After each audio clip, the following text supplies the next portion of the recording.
ஆலயம் இறையாலயம் அருமையான ஓவியம். ஆலயம் இறையாலயம் அருமையான ஓவியம். இறைவன் உரையும் காவியம். இறைவன் உரையும் காவியம். இணைவோம் அவரின் எண்ணிடம்.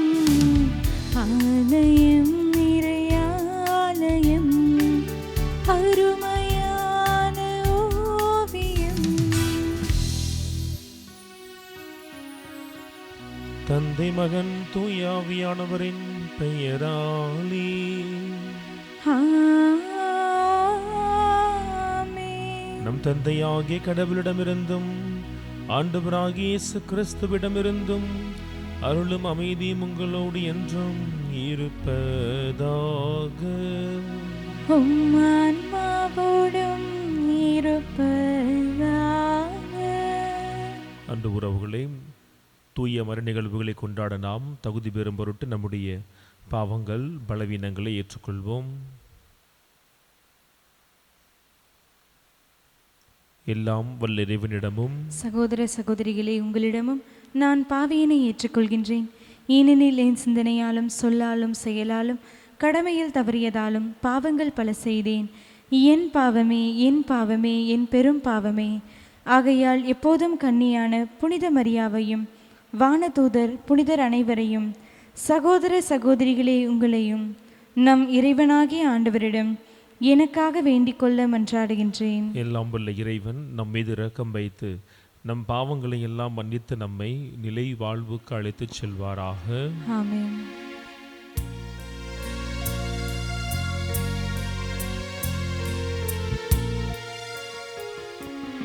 ஆண்டவரே இரக்கமாயிரும்.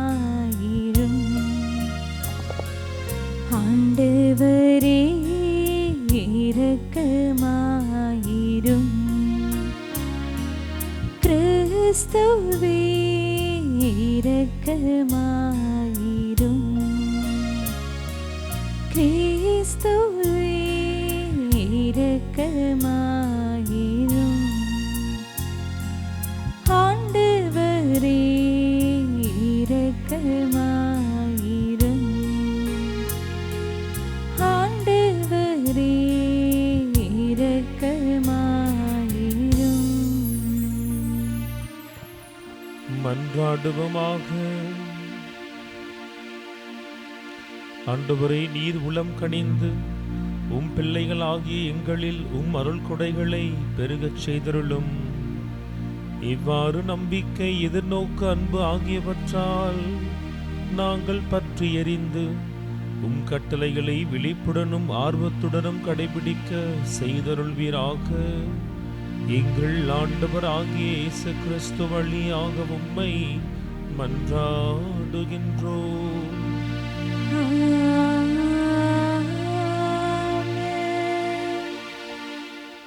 முதல் வாசகம்.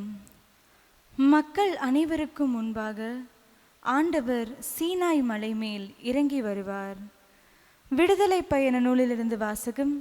அதிகாரம் 19, இறை திருவசனங்கள் 1 முதல் 2 மற்றும் 9 முதல் 11 மற்றும் 16 முதல் 20 முடிய. அந்நாள்களில் எகிப்து நாட்டினின்று புறப்பட்டு வந்த 3ஆம் மாதம் முதல் நாளில் இஸ்ரேல் மக்கள் சீனாய் பாலை நிலத்தை சென்றடைந்தனர். ரபிதீமிலிருந்து பயணம் மேற்கொண்ட அவர்கள் சீனாய் பாலை நிலத்தை வந்தடைந்து பாலை நிலத்தில் பாளையம் இறங்கினர். அங்கே மலைக்கு முன்பாக இஸ்ரேலர் பாளையம் இறங்கினர். ஆண்டவர் மோசேயை நோக்கி, இதோ நான் உன்னோடு பேசுவதை மக்கள் கேட்கும்படியும் என்றென்றும் உன்னை நம்பும்படியும் நான் கார்மேகத்தில் உன்னிடம் வருவேன் என்றார். மோசேயும் மக்களின் வார்த்தைகளை ஆண்டவருக்கு அறிவித்தார். ஆண்டவர் மோசேயை நோக்கி, நீ மக்களிடம் போய் அவர்களை இன்றும் நாளையும் தூய்மைப்படுத்து. அவர்கள் தம் துணிகளை துவைத்து கொள்ளட்டும். இவ்வாறு 3ஆம் நாளுக்காக தயாராகட்டும். ஏனெனில் 3ஆம் நாள் மக்கள் அனைவருக்கும் முன்பாக ஆண்டவர் சீனாய் மலை மேல் இறங்கி வருவார் என்றார். 3ஆம் நாள் பொழுது புலரும் நேரத்தில் பேரிடி முழங்கியது, மின்னல் வெட்டியது, மலைமேல் மாபெரும் கார்மேகம் வந்து கவிழ்ந்தது, எக்கால பேரொளி எழுந்தது. இதனால் பாளையத்திலிருந்த அனைவரும் நடுநடுங்கினர். கடவுளை சந்திப்பதற்காக மோசே மக்களை பாளையத்திலிருந்து வெளிவரச் செய்தார். அவர்களும் மலையடிவாரத்தில் வந்து நின்றார்கள். சீனாய் மலை முழுவதும் புகைந்து கொண்டிருந்தது. ஏனெனில் ஆண்டவர் அதன் மீது நெருப்பில் இறங்கி வந்தார். அதன் புகை தீச்சூளையிலிருந்து எழும் புகை போல் தோன்றியது. மலை முழுவதும் மிகவும் அதிர்ந்தது. எக்கால முழக்கம் எழும்பி வர வர மிகுதியாயிற்று. மோசே பேசிய போது கடவுளும் இடி முழக்கத்தில் விடையளித்தார். ஆண்டவர் சீனாய் மலை மேல் மலை உச்சியில் இறங்கி வந்தார். அப்போது ஆண்டவர் மோசேயை மலை உச்சிக்கு அழைக்க மோசே மேலே ஏறிச் சென்றார். ஆண்டவரின் அருள்வாக்கு. இறைவனுக்கு நன்றி. என்றென்றும் நீர் புகழ் பெறவும் போற்ற பெறவும் தகுதியுள்ளவர். என்றென்றும் நீர் புகழ் பெறவும் போற்ற பெறவும் தகுதியுள்ளவர். என்றென்றும் நீர் புகழ் பெறவும் போற்ற பெறவும் தகுதியுள்ளவர். என்றென்றும் நீர் புகழ் பெறவும் போற்ற பெறவும் தகுதியுள்ளவர். எங்கள் மூதாதையரின் கடவுளாகிய ஆண்டவரே, நீர் வாழ்த்த பெறுவீராக. மாட்சியும் தூய்மையும் நிறைந்த உம் பெயர் வாழ்த்துக்குரியது. என்றென்றும் நீர் புகழ் பெறவும் போற்ற பெறவும் தகுதியுள்ளவர். உமது தூய மாட்சி விளங்கும் கோவிலில் நீர் வாழ்த்த பெறுவீராக. கேருபுகள் மேல் வீற்றிருந்து படுகொழியை நோக்குபவரே, நீர் வாழ்த்த பெறுவீராக. என்றென்றும் நீர் புகழ் பெறவும் போற்ற பெறவும் தகுதியுள்ளவர். உமது ஆட்சிக்குரிய அரியணை மீது நீர் வாழ்த்த பெறுவீராக. உயர் வானகத்தில் நீர் வாழ்த்த பெறுவீராக. என்றென்றும் நீர் புகழ் பெறவும் போற்ற பெறவும் தகுதியுள்ளவர். என்றென்றும் நீர் புகழ் பெறவும் போற்ற பெறவும் தகுதியுள்ளவர்.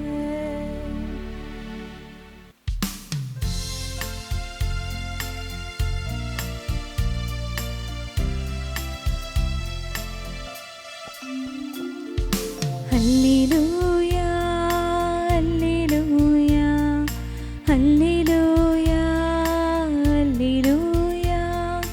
அல்லேலூயா அல்லேலூயா அல்லேலூயா அல்லேலூயா. தந்தையே, விண்ணுக்கும் மண்ணுக்கும் ஆண்டவரே, உம்மை போற்றுகிறேன். ஏனெனில் விண்ணரசின் மறைபொருளை குழந்தைகளுக்கு வெளிப்படுத்தினீர். அல்லேலூயா அல்லேலூயா அல்லேலூயா அல்லேலூயா அல்லேலூயா. ஆண்டவர் உங்களோடு இருப்பாராக. உம் ஆன்மாவோடும் இருப்பாராக. மத்தேயு எழுதிய தூய நற்செய்தியிலிருந்து வாசகம்.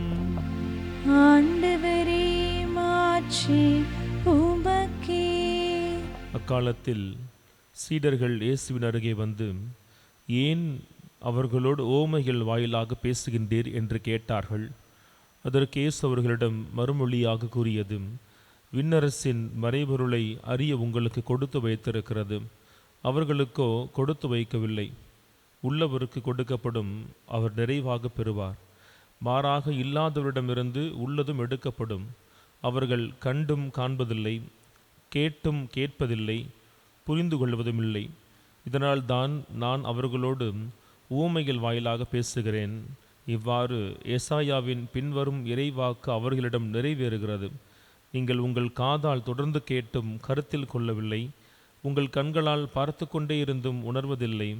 இம்மக்களின் நெஞ்சம் கொழுத்து போய்விட்டது, காதும் மந்தமாகிவிட்டது. இவர்கள் தம் கண்களை மூடிக்கொண்டார்கள்.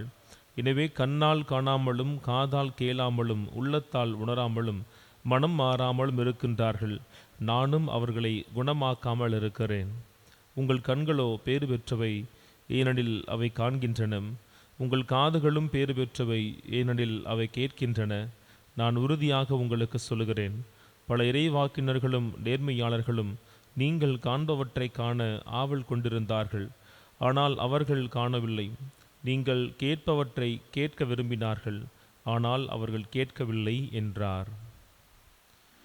ஆண்டவரின் அருள்வாக்கு. கிறிஸ்துவே, உமக்கு புகழ். ஆண்டவர் இயேசுவில் பிரியமானவர்களே, சற்று காலத்திற்கு முன்பு வரை நம் எல்லோருமே வாடிக்கையாளர்களாய், பயனாளிகளாய் அப்போதும் இருந்திருப்போம். அப்போது நாம் எதை வாங்க வேண்டும் என்பதை நாம் முடிவெடுத்தோம். எந்த பொருளை வாங்க வேண்டும், எந்த வாகனத்தை வாங்க வேண்டும் என நாம் முடிவெடுத்தோம். ஆனால் காலம் ஓடி இன்றைய நம்முடைய நிகழ்காலத்தில் நாம் எதை வாங்க வேண்டும் என்பதை நமக்கு வெளியிலிருந்து ஒரு சக்தியானது தீர்மானிக்கிறது. நம்முடைய இல்லத்தில் இருக்கக்கூடிய தொலைக்காட்சி என்றாலும் சரி, நம்முடைய கைகளில் இருக்கக்கூடிய அலைபேசி என்றாலும் சரி, எதை நாம் வாங்க வேண்டும் என்பதை வெளியிலிருந்து ஒருவர் தீர்மானிக்கிறார்.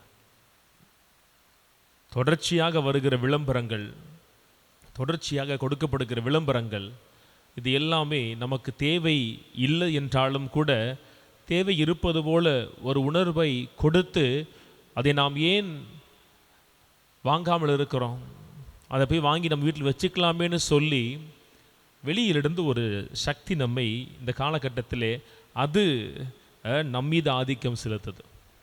ஒரு காலகட்டத்தில் ஒரு வாடிக்கையாளராய், ஒரு பயனாளியாய் தீர்மானிக்கிற இடத்தில் இருந்த நான் இன்று யாரோ ஒருவருடைய முடிவுகளை என் மீது திணிக்கப்படுவதை நான் அனுமதிக்கிற இடத்திற்கு நான் கடந்து போயிருக்கிறேன். இந்த காலம் அப்படிதான் இருக்கு. இந்த ஒரு சமகாலத்தில் இன்றைய 2 வாசகங்களையும் நான் அப்படியே வாசிக்கிற பொழுது அந்த 2 வாசகத்திலும் இருக்கக்கூடிய ஒற்றுமைகளை நான் காண்கிறேன். முதல் வாசகத்தில் கடவுள் மக்களோடு பேச வருகிறார். நற்செய்தி வாசகத்தில் கடவுளுடைய மகனாகிய இயேசு கிறிஸ்து மக்களோடு பேச வருகிறார். ஆனால் இங்கு பார்க்கிறோமே, சமகாலம் வாடிக்கையாளனை பின்னுக்கு தள்ளி வியாபாரத்தை முன்னுக்கு கொண்டு வந்து வைத்து நம்மையெல்லாம் யாரோ ஒருவருடைய முடிவுகளை ஏற்றுக்கொள்கிறபடி தள்ளி இருக்கு. ஆனால் முதல் வாசகத்திற்கும் நற்செய்தி வாசகத்திற்கும் இடையில் இருக்கிற கால ஓட்டம் என்ன செய்திருக்கிறது? மக்களுக்கு ஏற்றாற்போல் கடவுள் இறங்கி வந்திருப்பதை காண்பிக்கிறது. முதல் வாசகத்தில் 19வது அதிகாரம் மிக மிக மிக முக்கியமான ஒரு அதிகாரம் விடுதலை பயணத்தில். இது 19ஆம் அதிகாரத்தில் தொடக்கத்தில் வாசிக்க கேட்டோம். அவர்கள் சீனாய் பாளைய நிலத்திலே அவர்கள் பாளையம் இறங்குகிறார்கள். அவர்கள் இன்று பாளையம் இறங்கி இதற்கப்புறம் ஒரு மிக நீண்ட நாட்கள் அந்த இடத்திலே அவர்கள் தங்கி இருப்பார்கள்.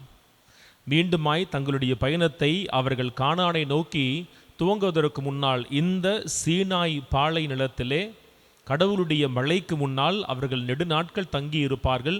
அவர்கள் வாழ்க்கையினுடைய மிக மிக மிக மிக முக்கியமான நிகழ்வுகள் இங்கு அரங்கேறுகிறது. அது கடவுள் அவர்களோடு பேசுவதென்றாலும் சரி, 10 கட்டளைகளை கொடுப்பதென்றாலும் சரி, நான் உங்களை என்னுடைய தனிப்பெரும் சொத்தாக தேர்ந்தெடுக்க ஆசைப்படுகிறேன் என சொல்வதென்றாலும் சரி, இஸ்ரேல் மக்களுக்கும் கடவுளுக்கும் இடையில் நடைபெறுகிற அந்த உடன்படிக்கை என்றாலும் சரி, இந்த இடத்தில்தான் அது ஆரம்பமாகிறது. இங்கே பார்க்கிற முதலில் கடவுள் எப்படியெல்லாம் மக்களிடத்தில் பேசின பாருங்களேன். இடி முழங்குகிறது, அங்கே நெருப்பு இருக்கிறது, பெரும் புகை ஒன்று அந்த மலையை முழுவதுமாய் மூடிக்கொள்ளுகிறது. இந்த சூழலில் ஆண்டவர் தன்னுடைய ஊழியன் மோசேயிடத்தில் அவர் பேசுகிறார். இன்னைக்கு முதல் வாசகம் சொல்லுது, மோசேக்கு ஆண்டவர் பதிலளிக்கிறார், விடையளிக்கிறார்னு சொல்லி. ஆனால் கடவுள் பேசுகிற அந்த வார்த்தையை கேட்பதற்கான ஒரு நெஞ்சுரம் இல்லாதவர்களாய் அந்த மக்கள் இருக்கிறார்கள். அவர்கள் சொல்லுவார்கள் மோசே இடத்துல, நீர் எங்களிடத்தில் பேசும், அவர் பேச வேண்டாம், அவர் பேசினால் நாங்கள் செத்து போவோம்னு சொல்லுவாங்க. கடவுள் தன்னை தன் மக்களிடத்திலே முதல் முறையாக தனிப்பட்ட விதத்தில் அவர் கடவுளின் மலையிலே வெளிப்படுத்துகிறார். அந்த வெளிப்பாட்டை மக்களால் ஏற்றுக்கொள்ள முடியவில்லை என்பதை விட அதை அவர்களால் தாங்க முடியவில்லை. மோசேயே போதுமே, அவரே பேசலாம் என்று சொல்றாங்க. கடவுள் தன்னுடைய முழுமையான வல்லமையில் அவர் இறங்கி வருகிறார். காற்றும் நெருப்பும் புயலும் கார்மேகமும் இடியும் எல்லாம் இருக்கிற பொழுது கடவுள் பேசுவதை அவர்களால் ஏற்றுக்கொள்ள முடியவில்லை. அச்சம் அவர்களை ஆட்கொள்ளுகிறது. காலம் ஓடுகிறது பாருங்கள். இந்த கடவுளுடைய ஒரே மகனான இயேசு கிறிஸ்து தன் தந்தையைப் போல மக்களிடத்திலே அவர் பேசுகிறார். நேற்றைய நாள் வாசகத்தை வாசித்துவிட்டு இன்றைய நாள் நற்செய்தியை வாசிக்கிற பொழுது இந்த தொடர்ச்சி புரியும். விதைப்பவர் ஊமையை அவர் சொல்லிவிட்டு வருகிறார். அந்த மக்களுக்கு தெரிந்த மொழியில் பேசுகிறபடியாய் கடவுள் தன்னை அவர் தாழ்த்துகிறார். இயேசுவே சொல்றார்ல, நான் செய்கிற செயல்களாகட்டும், நான் பேசுகிற பேச்சாகட்டும் எல்லாமே என்னுடையதல்ல, என் தந்தையுடையது. பாருங்கள், எந்த கடவுள் விடுதலை பயணத்தில் தன் மக்கள் மத்தியில் முழு வல்லமையோடு இறங்கி வந்தாரோ அந்த கடவுள் இந்த மக்களின் நிலையை புரிந்து கொள்ளுகிறார். இந்த மக்களுடைய புரிந்து கொள்ளுகிற நிலைக்கு ஏற்ப அவர் வெளிப்படுத்துகிற செய்தியின் ஊடகத்தை மாற்றுகிறார். தன் மகன் வழியாக மக்கள் மிக எளிதாய் புரிந்து கொள்ளுகிற ஓமைகள் என்கிற ஊடகத்தை அவர் கையில் எடுக்கிறார். அந்த மக்களுக்கு தெரிந்த செய்தியை இயேசு இறை செய்தியை ஏற்றுச் சொல்வதற்கான ஊடகமாய் பயன்படுத்தி ஊமைகள் வழியாக பேசுகிறார். ஆக கடவுளுடைய வெளிப்பாடு என்பது விடுதலை பயணத்தில் துவங்கி இயேசுவின் காலத்தில் அது நடைபோட்டு இன்னைக்கு நம்முடைய கரங்களில் இருக்கக்கூடிய இந்த இறை வார்த்தை என்பது வரை ஒவ்வொரு நாளும் கடவுள் தன் வார்த்தையை தன் மக்களாகிய நமக்கு அவர் வெளிப்படுத்தி கொண்டே இருக்கிறார். இயேசு சொன்னதை விட இது இன்னும் நமக்கு எளிதா இல்லையா? இயேசு ஊராய் பயணம் செய்தார். அவர் கலிலேயாவில் இருப்பார், யூதேயாவில் இருப்பார். யூதேயாவில் இருந்தார்னு சொன்னால் கலிலேய மக்களுக்கு இயேசுடைய வார்த்தை அறிய அப்போ வாய்ப்பு இருக்காது. இன்னைக்கு அப்படி இல்லை. கையில் இருக்கிற விவிலியம், கையில் இருக்கிற அலைபேசி, எப்போது வேண்டுமானாலும் இறைவனுடைய வார்த்தையை திட்டத்தை நாம் அறிந்து கொள்ளுகிறபடியான ஒரு வாய்ப்பை, ஒரு வசதியை நமக்கு உருவாக்கி கொடுத்திருக்கிறது. ஆனால் இந்த வார்த்தைக்கு நாம் எவ்வண்ணம் செவிசாய்க்கிறோம்? நீரே பேசும், ஆண்டவர் பேச வேணாம், பேசினா செத்து போகணும்னு சொன்ன மக்கள் கூட பரவாயில்லை ஓரளவிற்கு. ஏனெனில் அவர்களுக்கு தெரியும், இந்த மோசே கடவுளுடைய பிரதிநிதி, அவர் தன்னுடைய வார்த்தையை சொல்ல மாட்டார், எதை கடவுளிடத்தில் கேட்கிறாரோ அந்த கடவுளுடைய வார்த்தையை வெளிப்படுத்துவார்னு சொல்லி மக்கள் மோசையை நியமித்தார்கள். ஆனால் இயேசுவின் காலத்தில் பாருங்களே, இயேசு நேரடியாக குற்றம் சாட்டுகிறார். நீங்கள் காண்கிறீர்கள், நீங்கள் கேட்கிறீர்கள், ஆனால் அதனால் என்ன பயன் விளைகிறது? அவர் குற்றச்சாட்டை வைக்கிறாரே, கண்ணால் காணாமலும் காதால் கேளாமலும் உள்ளத்தால் உணராமலும் நீங்கள் மனம் மாறாமல் இருக்கிறீர்களே, மழுங்கி போயிருக்கிறீர்களே சொல்லுகிறபடியாகத்தான் இன்றைய நாளில் இவ்வளவு எளிதாய் இறை வார்த்தை நம்முடைய கரங்களுக்குள் கிடைத்தும் கூட நம்முடைய இறை மக்களில் பலருடைய இதயங்கள் மழுங்கி போனதாய் இருப்பதை நாம் காண்கிறோம். என்னுடைய பங்குத்தலத்தில் ஒரு நாள் மக்களுடைய தேவையை நான் உணர்கிறேன். இயல்பாய் பேசுகிற பொழுது அந்த பங்கில் இருக்கக்கூடிய ஒரு மூட நம்பிக்கையை, ஒரு பிரச்சனையை என்னிடத்தில் அவர்கள் பகிர்ந்து கொள்ளுகிறார்கள்.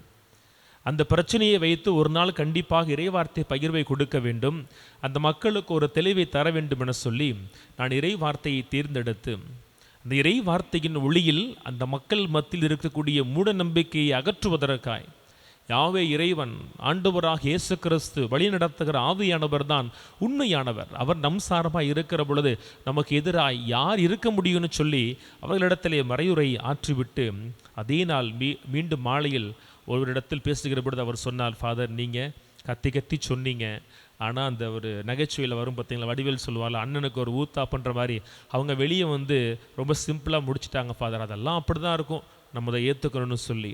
நண்பர்களே, இதுதான் கண்டும் கேட்டும் அதை உணராமல் மனம் மாறாமல் இருக்கிற நிலை, உள்ளம் மழுங்கி போய் இருக்கிற நிலை.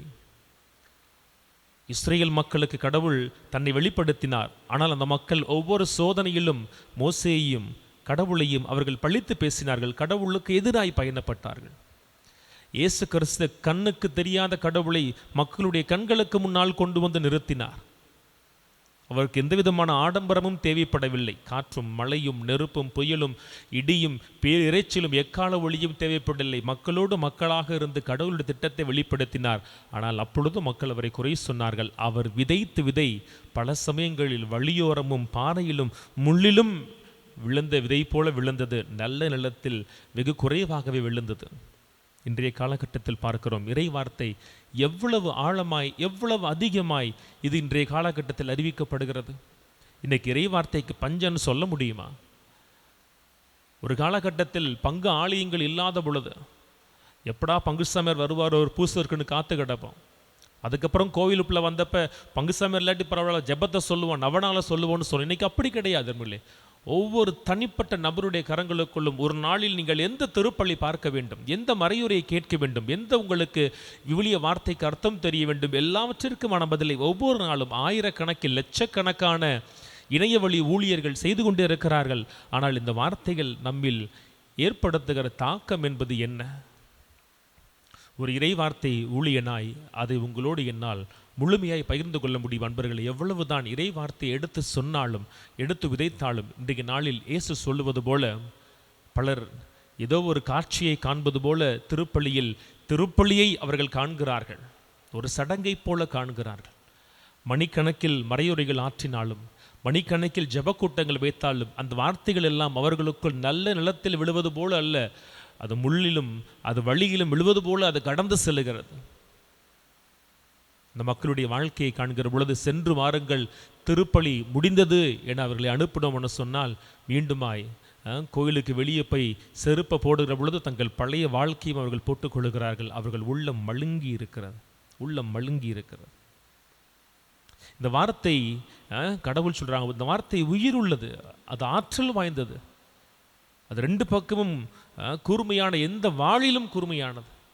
ஆனால் பலர் பாருங்கள், அவர்கள் ஒரு மூடிய மனநிலையில் இருக்கிறார்கள். இஸ்ரேல் மக்களில் பலரை போல இயேசு தன் கண்களால் கண்டு மனவேதனையோடு சொன்னாரே, இந்த மக்கள் மழுங்கி போயிருக்கிறாங்கன்னு சொல்லி, அந்த மக்களைப் போல சமகாலத்தில் நிறைய மக்கள் இறை வார்த்தைக்கு திறந்த மனதோடு செவி சாய்ப்பதே இல்லை. எல்லா பிரச்சனைகளுக்கும் இறை வார்த்தை மிக தெளிவான பதிலை, அந்த பிரச்சனையிலிருந்து வெளிவருவதற்கான வழியை அது காண்பிக்கிறது. ஆனால் அதை உள்வாங்குகிற மக்கள் மிக மிக மிக மிக குறைவு. நம்ம இந்தியாவில் சொல்லுகிற மாதிரி ஏழைகள் ஏழைகளாகவே இருக்கிறார்கள், பணக்காரர்கள் பணக்காரர்களாக இருக்கிறாங்க. ஏழை இன்னும் ஏழையாகிறான், பணக்காரன் இன்னும் பணக்காரன் ஆகிறான்றது போல இறைவார்த்தை நம்புகிறவர்கள் ஓரளவுக்கு பரவாயில்லை. இவ்வளவு எடுத்து சொல்லியும் கூட இறைவார்த்தை இன்னும் பலர் அதை ரொம்ப அசட்டையோடு பெற்றுக்கொள்வது தான் வேதனைக்குரியதாக இருக்கிறது. நம்முடைய கடவுள் நான் நம்புவது உண்டு. இந்த இறைவார்த்தை எல்லாம் இன்னைக்கு கையில் கிடைச்சிருக்கிறது அப்படின்றது ஏதோ இந்த நவீன காலத்தின் வளர்ச்சி என்பதை விட இதை கூட இறைவனின் திருவுள்ளமாய் திட்டமாய் பார்க்கிறேன். கடவுள் விரும்பி இருந்தால் இயேசுவுடைய காலத்தில் கூட அவர் இஸ்ரேல் மக்களோடு பேசியது போல பேசியிருக்கலாமே. இல்லை, அவருக்கு மக்கள் தேவைப்பட்டது. மக்கள் எந்த வழியாக மக்களை அணுகி சென்றால் அவர் என்னிடத்தில் வருவார்கள் என்பதற்காக தன் மகன் வழியாக அவர் பேசினார். இந்த வார்த்தை என்பதும் அவர் மகன்தானே. இந்த வார்த்தை தானே நம்மோடு மனு உருவானார். இன்னைக்கு இந்த வார்த்தை வழியாக ஒவ்வொரு நாளும் கடவுள் எவ்வளவு செய்தியை சொல்லுகிறார். இந்த இணைய வழி திருப்பலியை காண்கிற உங்களுக்கும் இந்த அழைப்பு இருக்கிறது. எத்தனை பேர் இந்த இறை வார்த்தை வழியாக நம்முடைய வாழ்க்கையை முழுமையாய் மாற்றி இருக்கிறோம்? எண்ணி பாருங்கள். மழுங்கி போன இதயத்தோடு இருப்போம். 2 நாள் 3 நாளைக்கு தான் ஜெப கூட்டத்தினுடைய தாக்கம் எல்லாம். 10 நிமிடம் அரை மணி நேரம்தான் திருப்பலி மறையுறையின் தாக்கம் இல்லாம்னு சொன்னால் நாம் ஏதோ ஒரு நிலையில் நாம் குறைவுள்ளவர்களாக இருக்கிறோம். அந்த இளைஞன் பேசுட்ட கேட்ட மாதிரி நாம் இயேசுவிடத்தில் கேட்கணும். ஆண்டவரே, எவ்வளவு முறை நீ என்னோடு பேசுகிறீர் திருப்பள்ளியில்? முதல் வாசகத்தில் பேசுகிறீங்க, நான் திருப்பாடலில் பதில் சொல்கிறேன். 2ஆம் வாசகத்தில் பேசுகிறீங்க, நற்செய்தியில் பேசுகிறீங்க, மறையூரில் பேசுகிறீங்க, ஜெபக்கூட்டத்தின் வழியாய் பேசுகிறீங்க. இவ்வளவு பேசியும் எனக்குள் இருக்கிற குறைகள், பயங்கள், அச்சங்கள், தயக்கங்கள், தடுமாற்றங்கள், பலவீனங்கள் எல்லாமே உமக்கு தெரியுமே ஆண்டவரே. ஏன் நான் அதை மாற்றிக்கொள்வது இல்லை என்கின்ற அடிப்படையான கேள்வியை நாம் கேட்க வேண்டும். காலகாலமாக இருக்கிற அவலங்கள் தனிப்பட்ட விதத்தில் என் வாழ்விலும், தனிப்பட்ட விதத்தில் என் குடும்பத்திலும், தனிப்பட்ட விதத்தில் என் பங்கிலும், என் கிராமத்திலும் அது இருக்கும்னு சொன்னோம்னா இந்த இறை வார்த்தை நம் மத்தியில் அறிவிக்கப்பட்டு என்ன பயன்? நாம் எல்லோருமே நேற்றைய தின நற்செய்தி சொல்வது போல பாதைகளாக, முட்செடிகளாக வாழ்ந்து கொண்டிருக்கிறோம் தான் அர்த்தம். ஆகவே தான் அந்த இறை வார்த்தை பலன் கொடுக்கவில்லை.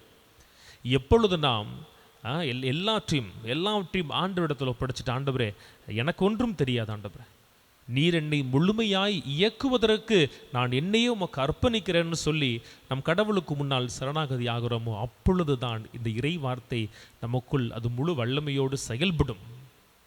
அப்படி யாருடைய வாழ்க்கையிலெல்லாம் அந்த இறை வார்த்தை முழுமையாய் செயல்பட்டதோ அவர்கள் எல்லோருமே தனித்துவமானவர்களாய், தனித்து வைக்கப்பட்டவர்களாய் மாறிப்போனார்கள். கடவுள் அந்த ஆசீர்வாதத்தை நமக்கு கொடுக்கணும். நாம் வாசிக்கிற இறை வார்த்தை நம்மில் ஒரு மாற்றத்தை கொடுக்கணும். நாளைக்கு நம்மை இயேசு சந்திக்க வர பொழுது நம்மை நோக்கியும் சொல்லிடக்கூடாது, நீ இறை வார்த்தையை கண்டாய் அவ்வளவுதான், நீ கேட்டாய் அவ்வளவுதான், நீ உணரவும் இல்லை, மனம் மாறவும் இல்லை, மழுங்கி போன இதயத்தோனாய் இருந்தாய் நீ சொல்லக்கூடாது. நம்மை பார்க்கிற பொழுது அவர் சொல்ல வேண்டும், இறை வார்த்தை உனக்குள் விழுந்த பொழுது உன் உள்ளம் பற்றி எரிந்தது, நீ கேட்ட வார்த்தைகள் உனக்குள் அது பற்றி எரிந்தது, நீ புதிய முடிவுகளை, புதிய நிலைப்பாடுகளை, புதிய பாதைகளை, புதிய தீர்மானங்களை கடவுளுக்காய் எடுக்கிறபடி அந்த வார்த்தை உன்னை தூண்டியதுன்னு இயேசு நம்ம சொல்லுகிற பொழுது தானே அது நமக்கு ஆசீர்வாதமாய் மாறும். ஆக அன்பர்களே, நாம் புரிந்து கொள்ளுகிறபடி எளிய வழிகளிலெல்லாம் நம்மை தேடி வந்து கடவுள் தன் திருவுளத்தை இக்காலகட்டத்தில் வெளிப்படுத்தி கொண்டே இருக்கிறாரே, அவருக்கு நாம் கொடுக்கிற பதில் இருப்பு என்ன? ஏமாற்றமா அல்லது ஒரு புது மாற்றமா?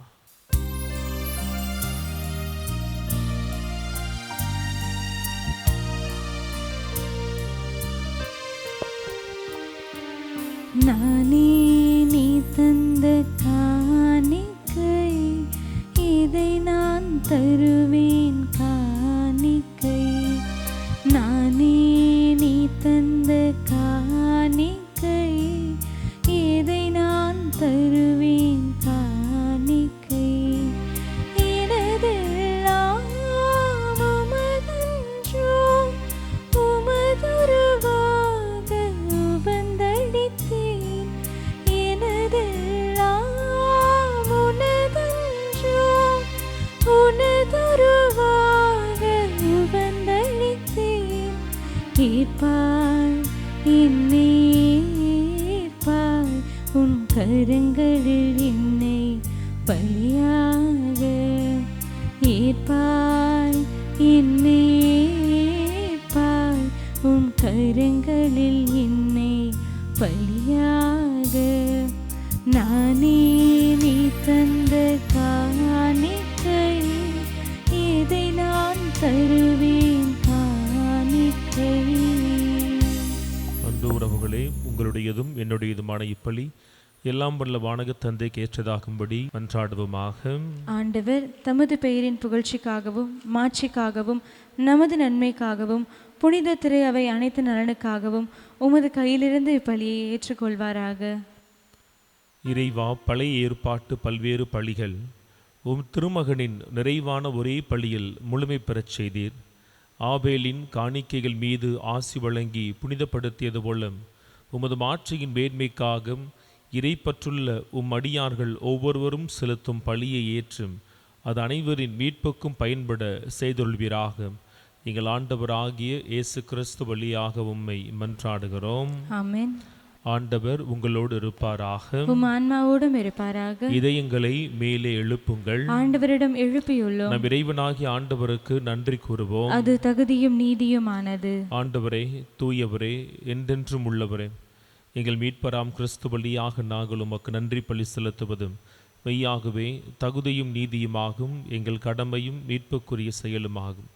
உம்முடைய அன்பு திருமகன் வழியாக நீர் மனித இனங்களை படைத்தது போல மிகுந்த கனிவிரக்கத்தால் அவற்றை புதுப்பிக்கவும் திருவுள்ளமானீர். ஆகவே படைப்புகள் அனைத்தும் உமக்கு பணிபுரிகின்றன. மீட்படைந்தோர் அனைவரும் உம்மை ஏற்றவாறு புகழ்கின்றனர். உம்முடைய புனிதர்களும் ஒரே இதயத்தோராய் உம்மை போற்றுகின்றனர்.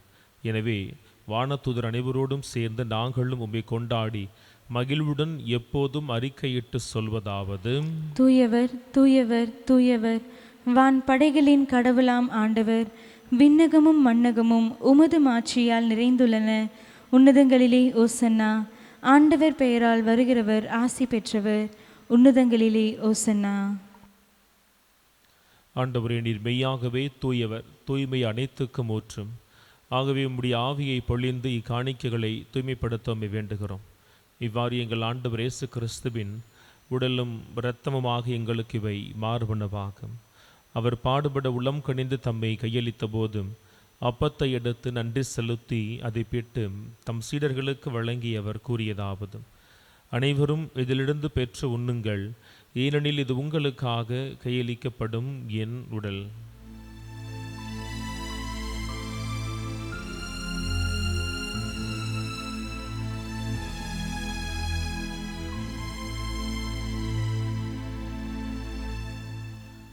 அவ்வண்ணமே இரவு விருந்து அருந்திய பின் கிண்ணத்தையும் எடுத்து மீண்டும் உமக்கு நன்றி கூறி தம் சீடர்களுக்கு வழங்கியவர் கூறியதாவது: அனைவரும் இதிலிருந்து பெற்று பருகுங்கள், ஏனெனில் இது புதிய நிலையான உடன்படிக்கைக்கு உரிய என் இரத்தத்தின் கிண்ணம்.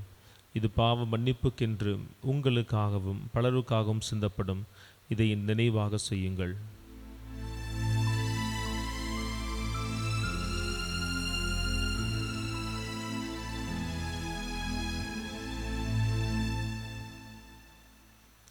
நம்பிக்கையின் மறைபொருள். ஆண்டவரே, நீர் வருமளவும் உமது இறப்பினை அறிக்கையிடுகின்றோம், உமது உயிர்ப்பினையும் எடுத்துரைக்கின்றோம். ஆகவே ஆண்டவரே, நாங்கள் கிறிஸ்துவின் பாஸ்காவின் நினைவு கூர்ந்து அப்பத்தையும் கிண்ணத்தையும் உமக்கு ஒப்பு கொடுத்தும் உம் திருமுன் நின்று ஊழியம் புரிய எங்களை தகுந்தவர்களுடன் ஏற்றுக்கொண்ட கிருபைக்கு நன்றி செலுத்துகிறோம். கிறிஸ்துவின் உடலிலும் இரத்தத்திலும் பங்கு கொள்ளும் எங்களை தூய் ஆவியானவர் ஒன்று சேர்த்தழும்படியாக உம்மை தாழ்மையோடு மன்றாடுகிறோம். ஆண்டவரே, எங்கள் திருத்தந்தை சிங்கராயர், எங்கள் ஆயர் ஆரோக்கியராஜ், இனி ஆயர்கள், குருக்கள், துறவியர் நிறைவாய் ஆசீர்வதித்து அவர்கள் தம் பணிகள் வழியாக உடைய திருகோபை அன்பில் நிறைவு பெறச் செய்தருளும். உயிர்த்தலும் எதிர்நோக்குடன் துயில் கொள்ளும் எங்கள் சகோதர சகோதரிகளையும் இறந்தோர் அனைவரையும் இரக்கத்தோடு நினைவு கூர்ந்து உமது திருமுக ஒளியினுள் ஏற்றருளும். எங்கள் அனைவர் மீதும் இரக்கமாயிரும். கடவுளின் கன்னித்தாயான புனித மரியாம், அவருடைய கணவரான புனித யோசேப்பு, புனித திருத்தூதர்கள், இவ்வுலகில் உமக்கு உகந்தவராய் இருந்தோராக எல்லா புனிதரோடும் நாங்கள் நிலைவாழ்வில் பங்கு கொள்ளும் தகுதி பெற்று உம் திருபகனும் எங்கள் மீட்பருமான இயேசு கிறிஸ்து வழியாக உம்மை புகழ்ந்திரும் வரம் அருள இறைஞ்சி மன்றாடுகிறோம்.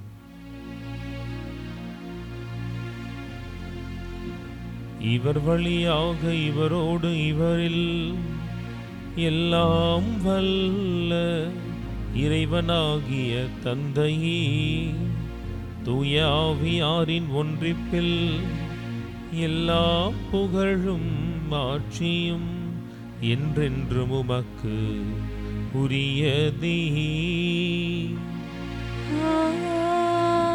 ஆமென். ஆமென். ஆமென். மீட்பரின் கட்டளையினால் கற்பிக்கப்பட்டு இறை படிப்பினையால் பயிற்சி பெற்ற நாம் துணிந்து மன்றாடுவோம். விண்ணுலகில் இருக்கிற எங்கள் தந்தையே, உமது பெயர் தூயதென போற்ற பெறுக. உமது ஆட்சி வருக. உமது திருவுளம் விண்ணுலகில் நிறைவேறுவது போல மண்ணுலகிலும் நிறைவேறுக. எங்கள் அன்றாட உணவை இன்று எங்களுக்கு தாரும். எங்களுக்கு எதிராக குற்றம் செய்வோரை நாங்கள் மன்னிப்பது போல எங்கள் குற்றங்களை மன்னியும். எங்களை சோதனைக்கு உட்படுத்தாதேயும், தீமையிலிருந்து எங்களை விடுவித்தருளும். ஆண்டவரே, தீமையிலிருந்து எங்களை விடுவித்து எங்கள் வாழ்நாளில் அமைதியை கனிவோடு வழங்கும். உமது உதவியால் நாங்கள் பாவத்திலிருந்து விடுதலை பெற்று யாதொரு கலக்கமும் இன்றி நலமாய் இருப்போமாக. நாங்கள் எதிர்நோக்கி இருக்கிற பேரின்பத்துக்காகவும் எங்கள் மீட்பராக இயேசு கிறிஸ்துவின் வருகைக்காகவும் ஆவலோடு காத்திருக்கிறோம். ஏனெனில் ஆட்சியும் வல்லமையும் மாட்சியும் என்றென்றும் உமதே. ஆண்டவரே இயேசு கிறிஸ்துவே, உம்மீதான எங்கள் எளிய நம்பிக்கை கண்ணோக்கி ஆண்டவரே, எங்களுக்கும் எங்கள் குடும்பத்திற்கும் நீர் நிறைவான நிலைவான அமைதியை வழங்குவீராக. என்றென்றும் வாழ்ந்து ஆட்சி செய்கின்றவர் நீரே. ஆமென். நம் ஆண்டவர் இயேசு கிறிஸ்துவினுடைய அமைதி உங்கள் அனைவரோடும் இருப்பதாக. உம் ஆன்மாவோடும் இருப்பதாக. ஒருவருக்கொருவர் அமைதியை பகிர்ந்து கொள்வோம். உலகின் பாவம் போக்கும் இறைவனின் செம்மறியே, எம்மேல் இரக்கம் வையும். உலகின் பாவம் போக்கும் இறைவனின் செம்மறியே, எம்மேல் இரக்கம் வையும். உலகின் பாவம் போக்கும் இறைவனின் செம்மறியே, எமக்கு அமைதி அருளும்.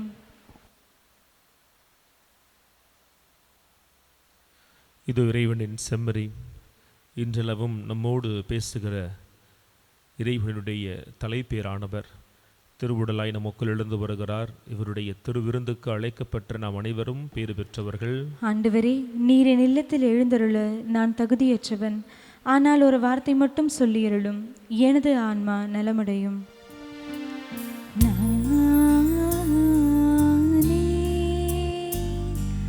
வானி நின்று இறங்கி வந்து உயிருள்ள உணவு இதை யாராவது உண்டா? அவன் என்றுமே வாழ்வான். அவன் என்றுமே வாழ்வான். நானே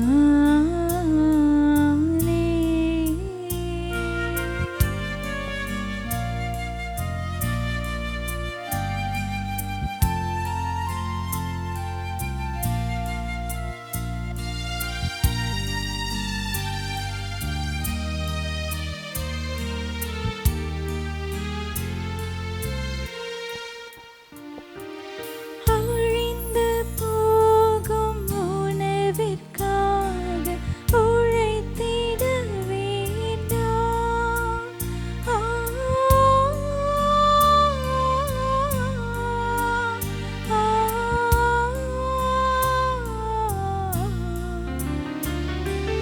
அழிந்து போகும் உணவிற்காக உழைத்திட வேண்டாம்.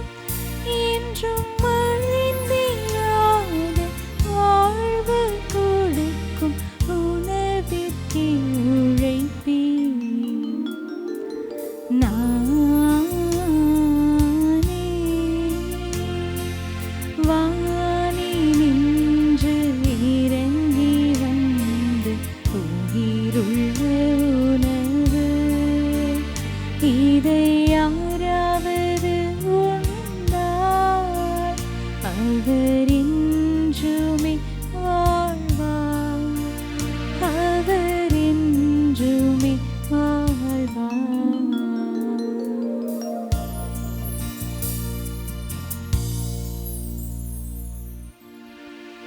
நன்றி கூறி மன்றாடுவோமாக. ஆண்டவரே, விண்ணக மறை நிகழ்வுகளால் நீர் நிறைவு செய்தவும் மக்களுடன் கனிவாய் என்றென்றும் தங்கியிருக்க உம்மை வேண்டுகின்றோம். பழைய நிலையிலிருந்து வாழ்வின் புதிய நிலைக்கு நாங்கள் கடந்து செல்ல நீர் செய்வீராக. எங்கள் ஆண்டவராகிய இயேசு கிறிஸ்து வழியாக உம்மை மன்றாடுகின்றோம். ஆமென். ஆண்டவர் உங்களோடு இருப்பாராக. உம் ஆன்மாவோடும் இருப்பாராக. எல்லாம் வல்ல இறைவன் தந்தை, மகன், தூய ஆவியானவர் உங்கள் அனைவரையும் நிறைவாக ஆசீர்வதிப்பாராக. ஆமென். சென்று வாருங்கள், திருப்பலி நிறைவேறிற்று. இறைவனுக்கு நன்றி.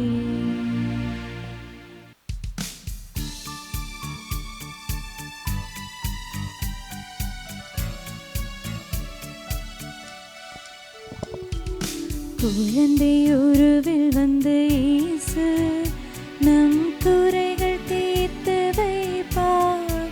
நாளும் நம்பி வந்த நம்மை எல்லாம் அன்பு கொண்டு அரவணைப்பார். நம்பி வந்த நம்மை எல்லாம் அன்பு கொண்டு அரவணைப்பார். தொல்லை என்று வந்தோம், இனி இல்லை என்று மகிழ அண்டி வந்த நமக்கு அருள் அள்ளி தருவார் இயேசு. பாடுவோம் அவரது புகழினையே, நாடுவோம் அவரது கரங்களையே. பாடுவோம் அவரது புகழினையே, நாடுவோம் அவரது கரங்களையே. குழந்தையுருவில் வந்த இயேசு நம் குறைகள் தீர்த்து வைப்பார்.